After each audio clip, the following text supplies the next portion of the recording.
Shalom, semangat pagi Bapak Saudara semua yang dikasihi oleh Tuhan Yesus Hamasiah atau Tuhan Yesus Kristus. Adalah hal yang sangat wajar dan manusiawi bila para perempuan, terutama istri-istri, ibu-ibu, termasuk juga perempuan yang masih muda, berdandan untuk mempercantik diri sebagai bukti dan tanda bahwa mereka ini menghargai dan merawat serta mengasihi diri sendiri. Nah, hal itu memang perlu Bapak Saudara dan tidak salah, karena orang pasti akan merasa percaya diri ketika bertemu dengan orang lain bila ia tampil sudah berdandan, tampil sudah dalam keadaan yang rapi, bersih, wangi, dan tampak menarik. Para pemuda dan juga pemudi tentu merasa perlu berdandan, salah satunya tujuannya adalah supaya menarik di hadapan lawan jenis, dan mereka berharap supaya siapa tahu ada orang yang tertarik dengan mereka untuk kemudian kelak mereka bisa menjadi pasangan hidupnya. Mari Bapak Saudara kita membaca nasihat Rasul Kefa atau Petrus di dalam 1 Kefa atau 1 Petrus pasal 3 ayat 1 sampai dengan ayat yang kelima. 1 Petrus 3 ayat 1 sampai dengan ayat yang kelima saya akan bacakan bagi kita. Sama seperti itu, para istri hendaklah tunduk kepada suaminya sendiri, supaya apabila ada juga yang tidak percaya kepada firman, mereka dapat dimenangi tanpa perkataan melalui perilaku para istri, setelah memperhatikan perilakumu yang murni dengan rasa takut. Yaitu kamu yang dandanannya bukan secara lahiriah, dengan kepang-kepang rambut dan dengan perhiasan emas atau pakaian mewah, melainkan manusia batiniah yang tersembunyi dalam ketidakbinasaan, yaitu roh yang lemah lembut dan tenang, yang sangat berharga di hadapan Elohim.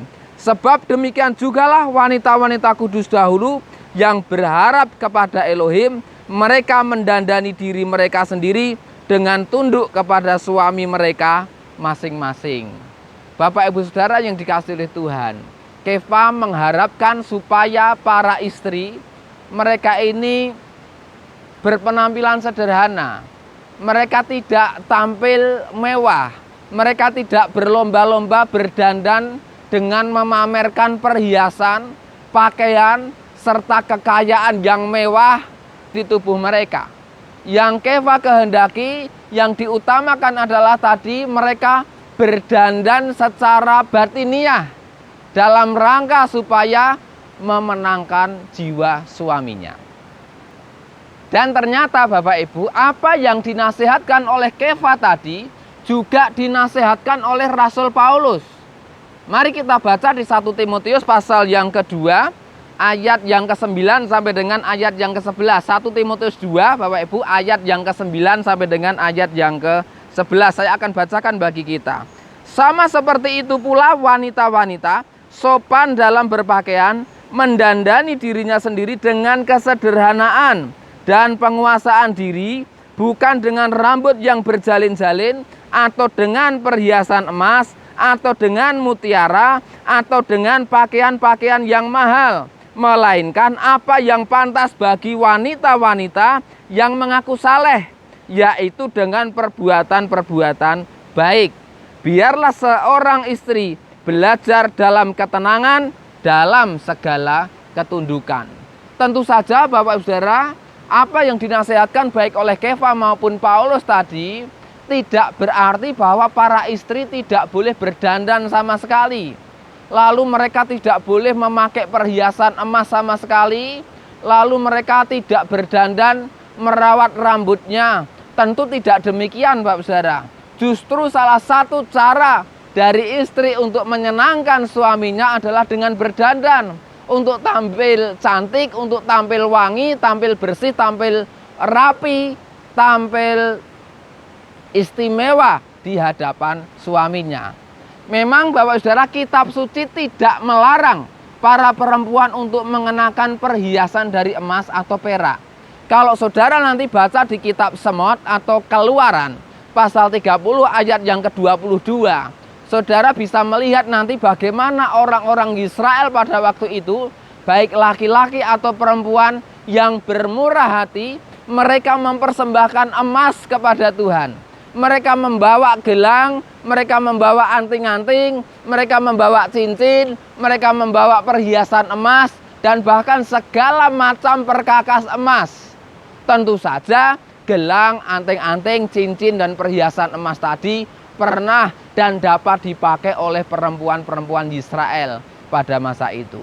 Kitab suci memerintahkan para istri, Bapak Saudara, untuk mendandani diri mereka bukan dengan hal-hal yang bersifat lahiriah tadi, tetapi yang terutama adalah mendandani diri mereka sendiri, terutama dengan penundukan diri kepada suami mereka. Lalu dengan roh yang lemah lembut dan tenang tadi. Bapak Ibu Saudara yang dikasihi oleh Tuhan, orang yang lemah lembut itu pasti mempunyai kerendahan hati. Mereka pasti memiliki kepedulian terhadap orang lain. Dan hal itu dimiliki oleh Kefa atau Petrus dan juga dimiliki oleh Rasul Paulus. Mari kita baca di 2 Korintus pasal 10 ayat yang ke-1.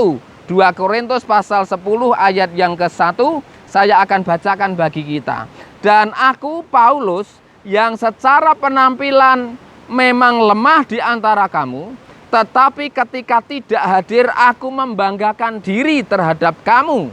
Aku sendiri menasihati kamu dengan kelemah lembutan dan kebaikan Hamasiah. Dan Bapak Ibu, orang yang tenang adalah orang-orang yang memiliki sikap pengendalian diri yang baik, yang tidak mudah khawatir, tidak mudah panik, tidak mudah galau, tidak mudah marah, tidak suka ribut, tidak suka bertengkar. Itulah yang harus dimiliki oleh para istri, para perempuan, baik yang sudah lanjut maupun yang masih muda. Tentu juga pria-pria pun juga sama, harus memiliki ketenangan di dalam hati mereka. Dan satu lagi Bapak Saudara, yang tidak boleh kita lupakan tadi, kita mendandani diri kita ini dengan manusia batiniah kita, yaitu dengan perbuatan-perbuatan baik. Maka kita akan menjadi orang-orang yang bisa menyukakan hatinya Tuhan, dan terutama juga kita akan menyukakan sesama kita. Kita bukan hanya tampil rapi, wangi, bersih, menarik di hadapan mereka, tetapi yang membuat orang lebih tertarik kepada kita karena mereka melihat dan merasakan kebaikan manusia batiniah kita, kebaikan dan kelembutan hati kita, ketenangan hati kita. Terutama tadi para istri boleh tunduk kepada suaminya. Dan juga para pria, mari dandani diri kita dengan penundukan diri kepada Elohim kita, kepada Tuhan kita, Yeshua HaMasiah. Demikianlah apa yang saya sampaikan Bapak Saudara, kiranya menjadi berkat bagi kita. Semangat pagi, semangat selalu untuk semakin mendandani manusia batiniah kita semuanya. Tuhan Yeshua HaMasiah memberkati kita semuanya. Haleluya. Amin.